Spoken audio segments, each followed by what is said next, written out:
Zakiat Latoundi remplit le point mandat de 3 ans à la tête de l'Union des professionnels des médias du Bénin, UPMB.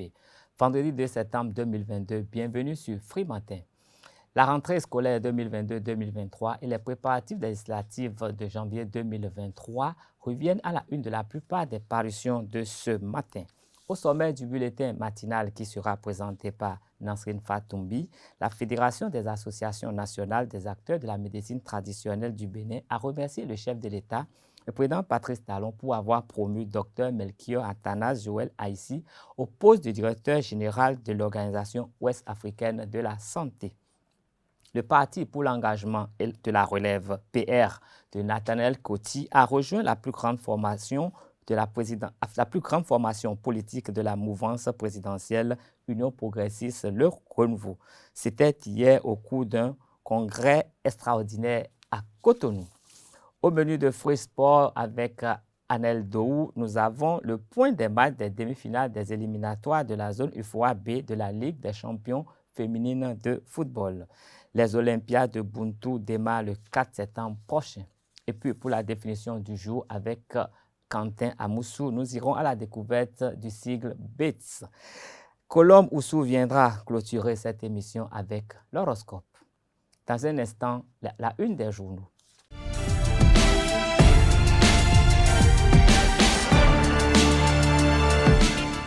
Mesdames et messieurs, bonjour. Allons à la découverte de la une des parutions de ce 2 septembre 2022. L'informateur met en manchette Organisation commune Bénin-Niger, OCBN, 394 cheminots mis au chômage. Les licenciés s'en remettent au chef de l'État et dénoncent la méthode des représentants de Bolloré. En tribune, élection à l'UPMB, Zakiat Latoundi réélu. Au rez-de-chaussée, nous pouvons lire Politique nationale, Nathaniel Coty dissout le PR et rejoint l'UPR. Puis en bandeau, nous avons législative 2023, le registre pour le recrutement des agents électoraux ouvert. Et le journal École des étudiants de l'École supérieure d'administration, d'économie, de journalisme et des métiers de l'audiovisuel affiche, après la démission du BR, des dissidents au sein de l'UDBN. Et pour finir avec l'informateur de ce 2 septembre qui affiche en sous-tribune les informations relatives aux inscriptions à ESAE. La tribune du quotidien national d'information, La Nation, titre « Musée de l'épopée des Amazones et des rois du Dahomey. J'ai hâte que cela soit visible, dixit Patrice Talon. » L'oreille de la Nation affiche Mathias Hungia, personne handicapée, à béquille et l'avenir au poulailler. En sous-tribune, nous lisons Notice, l'éditorial de Paul Amoussou, Confession présidentielle. Deux informations occupent le pied de page de la Nation de ce jour. Jugement des délits de droit commun, quid des peines correctionnelles minimes. Info Infox, notre page fast-check. Nous allons continuer la une des journaux avec Fraternité qui titre aujourd'hui rentrée scolaire 19 septembre prochain. Des préalables à débattre le 8 septembre. Réélu à la tête de l'UPMB, Zakiat Latoundi appelle à l'union sacrée. Et en sous-tribune, nous avons remblayage des bassins des bas-fonds d'Abomey Calavi, risque de renouvellement d'inondations. Les populations soulagées mais inquiètes. Programme culturel et mémoriel sur la restitution des biens, la bonne santé du partenariat UNESCO-Bénin avéré. Le matinal revient ce matin en manchette sur la visite du président Patrice Talon à Paris et informe. Interpellé en France sur sa gouvernance politique, Talon défend son approche de la démocratie. En tribune, enseignement primaire, 1905 aspirants déployés pour l'année 2022-2023. À l'oreille, première journée nationale des infectiologies du Bénin, des réflexions pour un meilleur traitement des maladies infectieuses. Et enfin, mise en œuvre du Rouge AP, le Bénin en pionnier avec sa politique du hors-réseau. Matin libre ce matin met en manchette vers les inondations de 2010 au Bénin, c'est une interrogation, bien entendu. Et puis en bandeau, nous lisons la G10 présente économie, la G10 présentée aux investisseurs de France. Le matin, après 60 jours d'exposition diptyque à la présidence, Les grands enseignements à retenir, il s'agit des œuvres contemporaines de l'exposition diptyque qui seront bientôt au Maroc puis à Paris. Puis en sous-tribune, nous avons Patrice Talon devant les entrepreneurs de France. La notion d'être attaché au travail doit devenir notre quotidien. En sous-tribune, nous avons animation de la vie politique. Le père de Nathanaël Coty fait son adhésion à l'UPR. En pied de page, initiative commune ouverte ICO, la municipalité de Porto-Novo évaluée. Transport ferroviaire Bénin-Niger, licenciement collectif de 395 agents de Bénérail. Ce sera tout pour la une des journaux de ce matin. Nous allons retrouver dans un instant Nansrine Fatoumbi pour le bulletin matinal.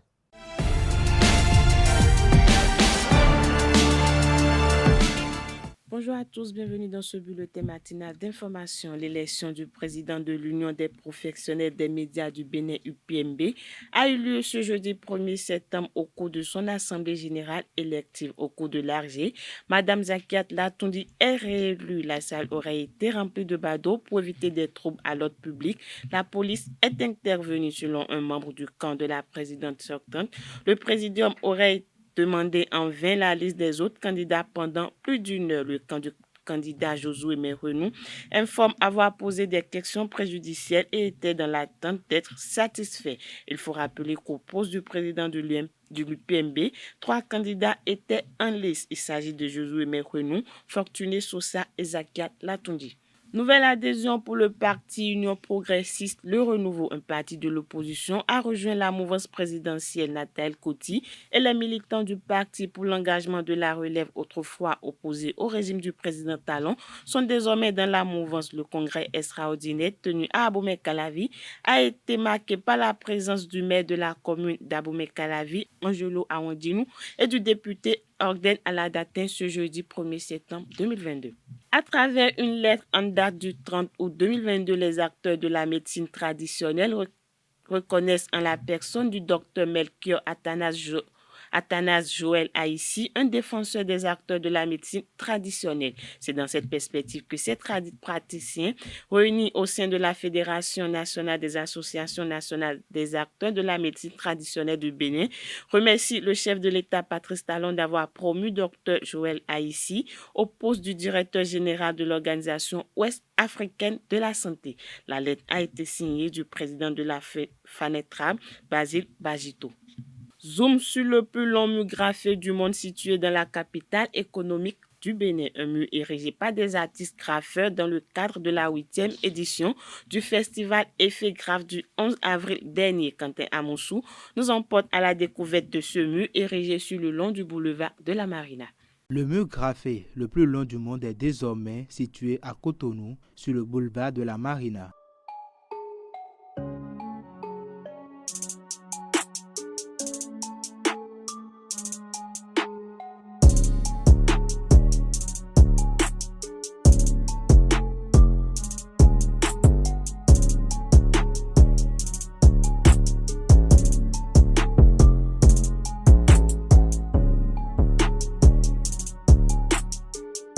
Il s'agit du mur du port autonome de Cotonou qui reçoit le Nouveau Bénin et ses trésors. Sur ce mur de plus d'1 kilomètre, on retrouve l'histoire coloniale du Bénin, une œuvre des artistes graffeurs venus de par le monde. Sur fond bleu et jaune s'illustre la représentation de la statue mi-homme mi-requin du roi Béanzin, l'un des 26 trésors pillés par les troupes coloniales françaises à la fin du 19e siècle et restitué fin 2021 au Bénin après plus de 2 ans de négociations entre Paris et Cotonou. À côté, on peut lire l'histoire de la culture du Bénin.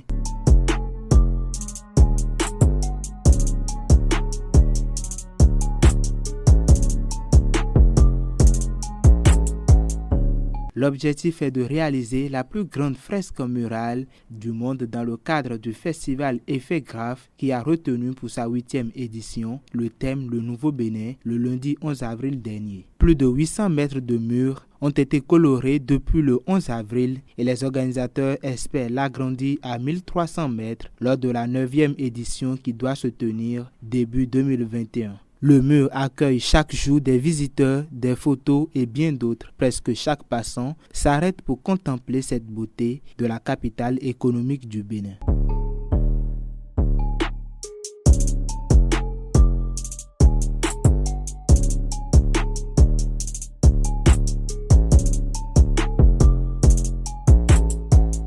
La vannerie est là de tresser des fibres végétales pour réaliser des objets très variés. Il s'agit d'un art qui permet de réaliser notamment des corbeilles, des paniers, des chapeaux, des nattes et encore plus. Au Bénin, ce secteur connaît une certaine expansion et le métier de vannier est même adopté par plusieurs artisans. Cet élément signé Francis Fahami nous fait découvrir la vannerie et les compétences d'un vannier. Suivez plutôt.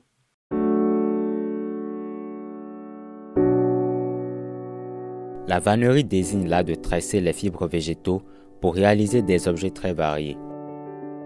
Les objets réalisés par ce art sont notamment les corbeilles, les paniers, les chapeaux, les nattes, les vents et plus encore. Au Bénin, la vannerie dans certaines contrées est une histoire de famille et est même devenue un métier que de nombreux jeunes et artisans embrassent. Pour le tressage, les techniques employées et même les produits de vannerie restent souvent les mêmes et ce depuis la nuit des temps. Ainsi, parmi ces techniques et procédés, on retrouve le tissé, le spiral cousu et le coudé. L'osier, le roseau, le rotin et les feuilles séchées de palmier sont fréquemment utilisés par les vanniers dans la fabrication de produits issus de l'artisanat. La vannerie existe depuis la nuit des temps. Aussi, les traditions se perpétuent même si les objets évoluent. Les principes de tressage et la culture de ces différents végétaux restent peu à peu identiques. L'État togolais a pris une précaution pour contraindre les boursiers d'État à revenir servir le pays après leurs études à l'étranger. C'est la signature de cet engagement qui déclenche l'effectivité de la bourse d'État. Il s'agit d'une précaution du gouvernement togolais pour sécuriser l'investissement dans le secteur éducatif, notamment sur ses meilleurs étudiants. À la rentrée académique 2021-2022, près de 1300 étudiants togolais ont bénéficié de bourses à l'étranger. Parmi ces boursiers, 500 ont été envoyés en Occident pour poursuivre leurs études. Les dernières statistiques citées révèlent que le Togo n'a enregistré que le retour de 4% des étudiants envoyés en Europe sur les 8 dernières années. Ces bourses ont coûté pour l'État togolais plus de 4 milliards de francs CFA. Avec cette réforme, le gouvernement togolais entend mettre en place un fichier qui servira de base de données en matière de ressources humaines qualifiées et disponibles. Voilà, c'est tout pour le bulletin matinal d'information de ce vendredi matin. Merci pour votre attention. Excellent week-end à tous. Merci à vous, Nasrin Fatombi, pour ce bulletin d'information. Nous allons retrouver Billy Laibi à 19h pour la grande édition du journal. Nous allons poursuivre Free Matin. Nous allons installer dans un court instant Anel Dou pour les informations sportives. Anel Dou, bonjour. Bonjour à vous, Kales Kitome, mesdames et messieurs, bonjour.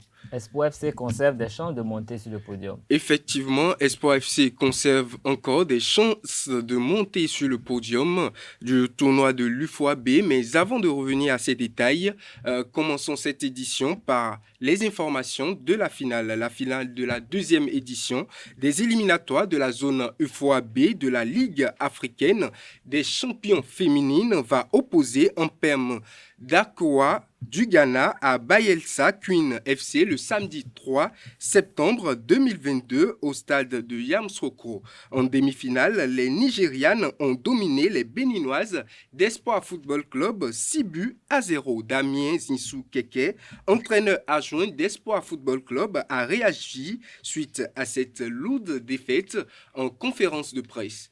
Quand on a démarré le match, on a pris l'adversaire au sérieux. Les filles ont fait ce qu'elles peuvent. Et vous savez, le score a été de 0-1. Mais c'est à notre reprise qu'on n'a pas compris grand chose. Et puis voilà. Donc, je pense que l'équipe béninoise, c'est pour une première qu'elle arrive à cette étape. C'est l'apprentissage.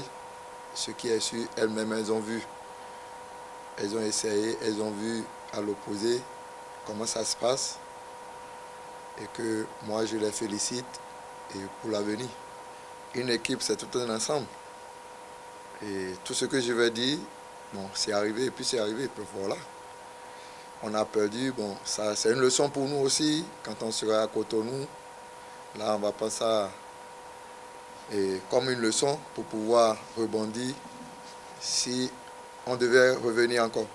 Favori annoncé pour décrocher le billet des qualificatifs de la zone UFOA-B, Baelsa Queen FC, sans forcer, a confirmé sa suprématie face aux doubles championnes en titre du Bénin. Rappelons que c'est la deuxième défaite des championnes en titre du Bénin après 2 saisons consécutives. Pourtant, son entraîneur, l'entraîneur de Baelsa Queen FC, n'est pas entièrement d'accord avec cette analyse. Il s'explique.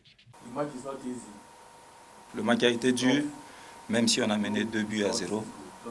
Donc le match si on a mené 6-0, le match a été vraiment dur. On va donner le meilleur de nous-mêmes lors de cette finale. Donc,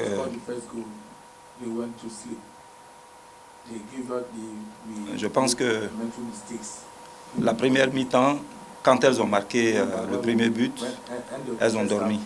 Elles n'étaient pas suffisamment éveillées. Et donc, en deuxième mi-temps, quand elles sont venues, on a donné les instructions qu'il fallait pour qu'elles puissent être à la hauteur. Mais ensuite, on a aussi fait des changements tactiques qui nous ont permis de passer de 1 but à 5 buts, et sinon à 6 buts.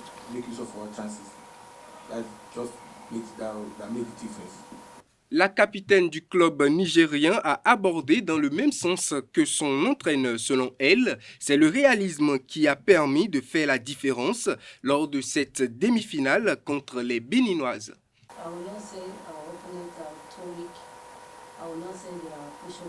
Je ne dirais pas que notre équipe, nos adversaires étaient faibles. Ce n'est pas une équipe plaisantine. Mais le seul constat qu'il faut faire, c'est qu'on a eu nos occasions et on a pu les concrétiser. C'est peut-être ce qu'elles devraient aussi faire quand elles ont eu quelques occasions, mais malheureusement, ce n'est pas le cas. Au lendemain de cette défaite concédée par Espoir Football Club de Cotonou face à Baelsa Queen du Nigeria, quelques journalistes sportifs béninois ont commenté la prestation des dames béninoises. Ils sont au micro de Colombe Oussou. Dans l'organisation, il faut saluer l'équipe qui, pour la première fois, est allée à cette compétition. Il faut saluer la volonté des filles.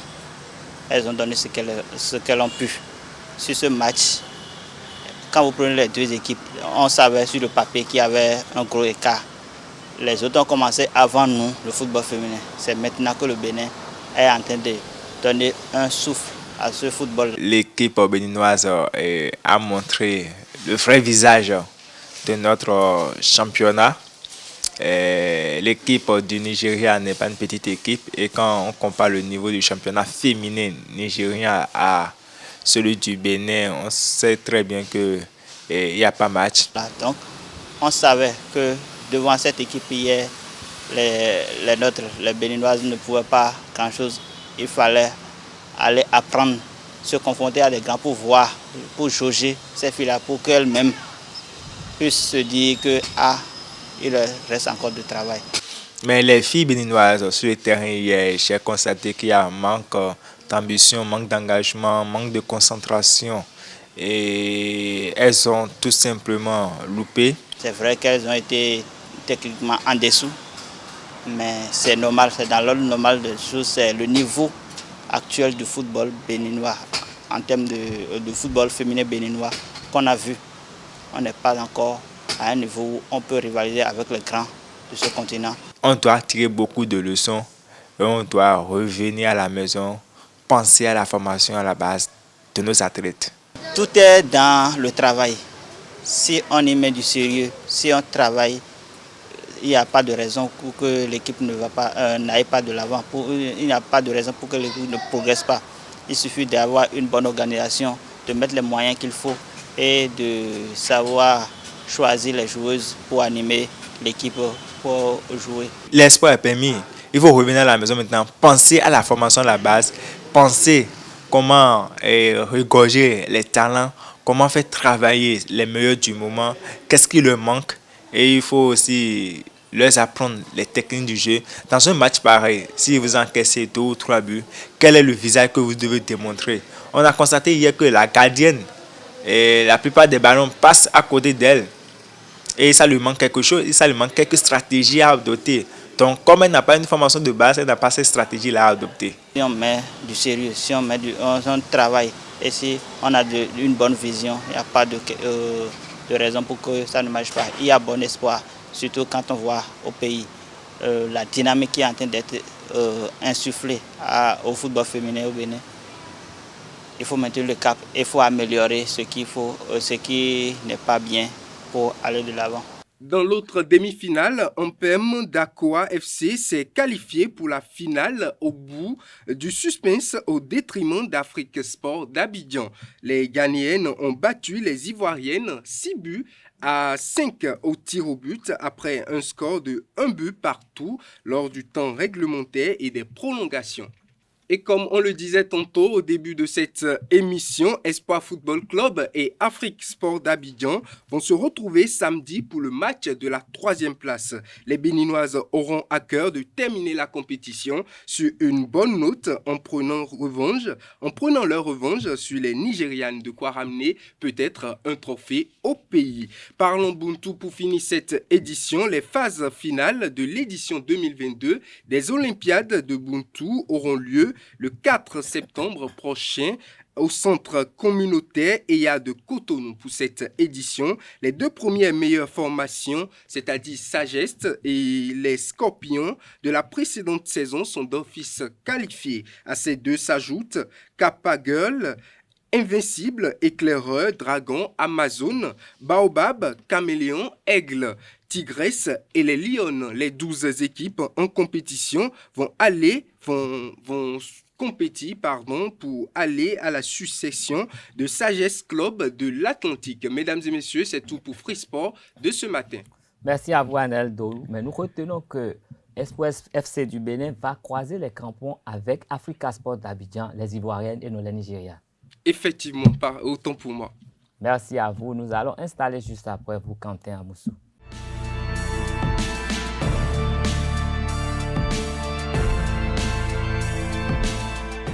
Quentin Amoussou, bonjour. Bonjour à vous, Kales Ketomé. Nous restons sur le web pour les définitions du jour. Bien sûr. Et nous venons aujourd'hui avec le cycle BITS pour amener les internautes à bien comprendre que face aux géants du web américains, il existe également les géants chinois. Bonjour à vos chers amis internautes. BITS est un sigle formé sur le modèle de GAFA en juxtaposant les initiales des 4 entreprises du web chinois dans les années 2010. Je vais citer Baidu, Alibaba, Tencent et Xiaomi. Leur présence est hégémonique en Asie et particulièrement en Chine où les GAFA sont quasiment absents en raison bien sûr de l'encadrement de l'économie numérique par les autorités chinoises et des usages des consommateurs chinois. Leur capitalisation boursière est estimée à 950 milliards de dollars contre environ 4200 milliards de dollars pour les GAFA. Et malgré cet écart, la croissance annuelle de leur chiffre d'affaires est largement supérieure à celle de leurs concurrents américains. Notez également que le niveau technologique de l'écosystème numérique chinois reste inférieur à son homologue américain, rendant ainsi difficile l'expansion de marques chinoises dans les pays développés. Chers amis internautes, c'est tout pour la définition de ce jour. Merci de l'avoir suivi. Merci à vous, Quentin Amoussou. À lundi pour une autre édition.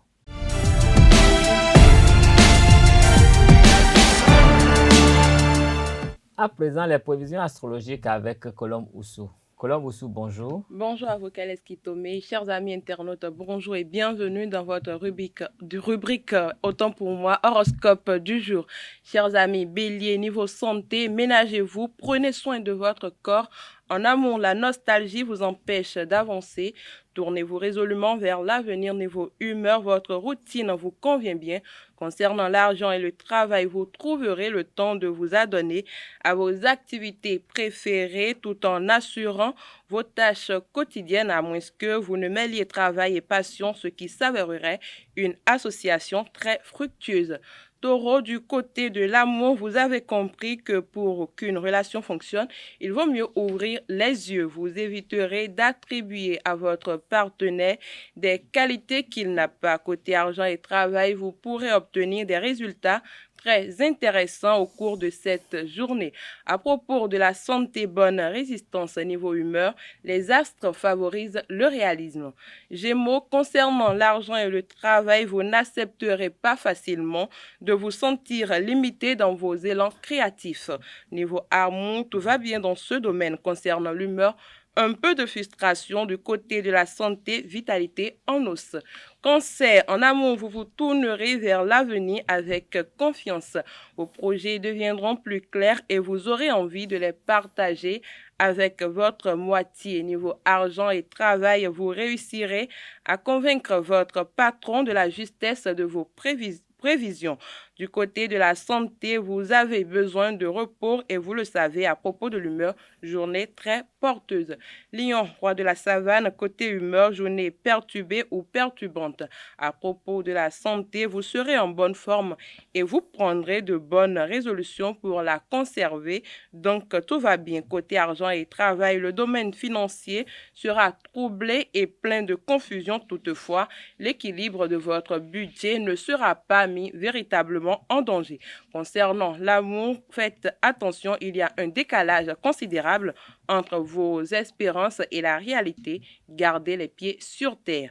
Chers amis vierges, du côté de l'humeur des hauts et des bas, aujourd'hui à propos de la santé, tonus en os, vous avez appris à rebondir malgré les récents soucis de santé. Concernant l'argent et le travail, côté finance, vous aurez l'impression de mal maîtriser votre avenir et d'être quelque peu manipulé. Chaque jour vous apporte une nouvelle épine et vous avez peur de ne pas pouvoir faire face. Aucune inquiétude à avoir, pourtant vous saurez gérer toutes les situations. Balance, à propos de l'humeur, l'ambiance sera tendue. Concernant l'argent et le travail, vous vous faites un peu de soucis pour votre emploi. Niveau santé, évitez d'imposer des efforts trop prolongés à votre corps. Du côté de l'amour en famille, quelques accrochages risquent de se produire, d'autant plus que la diplomatie n'est pas capable de faire des efforts. Isolez-vous. Scorpion, du côté de l'humeur, vous êtes dans une impasse à propos de la santé. Votre résistance à la fatigue et à l'énervement sera bien meilleure que ces derniers temps. Continuez à entretenir votre forme et tout ira bien. Côté argent et travail, votre marge de manœuvre est considérablement réduite. Côté finance, vous n'aurez pas plus de liberté d'action. Votre budget est serré et il n'est pas question de faire des folies. Du côté de l'amour, soyez plus tolérants et plus généreux envers vos proches ou l'on finira par vous le reprocher. Sagittaire, côté santé, bonne vitalité. Vous serez très dynamique et votre morale sera au top. C'est votre grande humeur qui pourrait tout gâcher. Côté humeur, journée plutôt maussade. À propos de l'amour, aujourd'hui, votre trop grande susceptibilité pourrait vous faire du tort. Votre partenaire a besoin que vous lui accordiez un peu plus d'attention ou de temps. Par rapport à l'argent et le travail dans le secteur professionnel, ne vous laissez plus manipuler. Capricorne, du côté de la santé, tout va bien pour l'instant. Vous êtes plutôt en forme. Toutefois, vos défenses immunitaires semblent en légère baisse. En ce qui concerne l'argent et le travail, votre avenir professionnel est entre vos mains. Vous pouvez maîtriser les choix si vous vous tenez informé des changements et des évolutions en cours. Verseau, en amour célibataire, vous pourriez connaître l'amour avec un grand A. En ce qui concerne l'argent et le travail, un collaborateur pourrait vous proposer une association, mais vous ne saurez pas quelle attitude adopter face à cette offre. Côté santé, votre leitmotiv sera du sport et encore du sport. Concernant l'humeur, journée sereine en perspective. Chers amis poissons, pour finir en amour, votre partenaire tient à une place de choix dans votre cœur. Vos relations conjugales seront placées sous le signe du plaisir et de la passion. Au niveau argent et travail, vous devrez soutenir un rythme de travail intensif, mais vous y arriverez sans mal. En revanche, vous devrez faire preuve d'une grande vigilance dans le domaine matériel. Niveau santé, respectez une bonne hygiène de vie. Vous avez besoin de grand air. Côté humeur, vous avez de bons atouts. Le conseil de la journée, vous pouvez faire face à vos obligations tout en prenant le temps de vous accorder quelques loisirs. Ce sera tout pour les prévisions astrologiques de ce vendredi matin. Merci pour votre attention et à très bientôt. Merci à vous, Colombe Oussou, pour toute cette prévision astrologique. Et ce sera vraiment tout pour Free Matin aussi de ce 2 septembre 2022. Merci à vous, chers amis internautes, pour votre attention. À lundi pour un autre rendez-vous sur Free Matin. Mais en attendant, passez un bon week-end en compagnie de nos programmes.